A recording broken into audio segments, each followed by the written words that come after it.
Ahoy from a perfect yacht. I certainly hope everyone is well and safe and staying prudent with the advent of this damdemic. Today we're reviewing the activity from the month of May and the beginning of June. I got off to a busy start with the anticipation of getting the upholstery components fabricated. The requirement called for a 1/4 inch and 3/8 inch thick PVC to make the base panels for the upholstery, foam, and vinyl.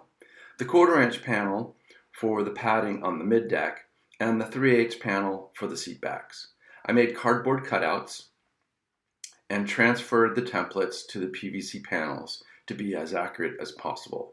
The curved pieces were scored on the back side and then formed using a heat gun, thus bending around a 1-gallon paint can, and then put into final position on the combing with clamps and then heated again to get the exact curved form.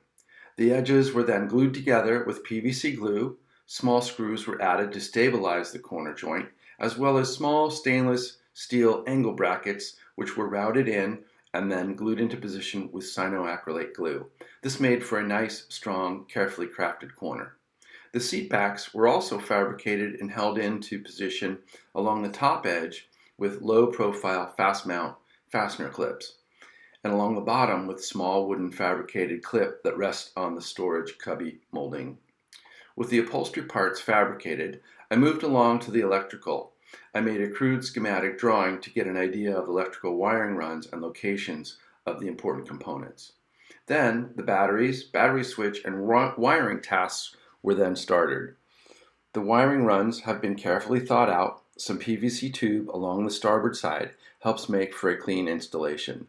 The wiring runs from motor compartment and battery switch forward along to the bus bar and the 12-volt circuit breaker panel near the helm, with virtually everything hidden, neat, and tidy. A small panel was made for the bilge pump controls as well. Blue LED lights will be carefully placed around the cockpit for nighttime cruising. A small cabin light placed underneath the forward deck will make for ease of use. Varnish was applied inside and behind the dash area to clean up the raw wood.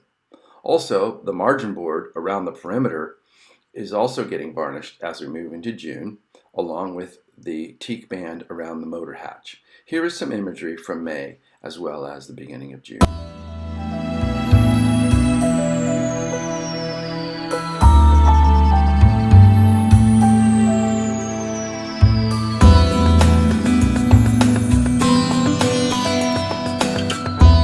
Hey, how's it going? Hey, thanks for taking the time to watch this little video. Hopefully it'll shed a little light on some of the projects you do, and or maybe it turns into you know, a little promo video for my little gig.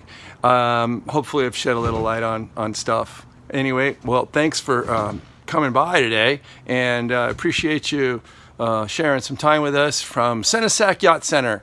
Well, really, it's a guy's backyard. I mean, who am I kidding? There's a barbecue right there. Anyway, like to pretend. Have a great day, and peace out, and keep on rocking in the free world from a perfect yacht.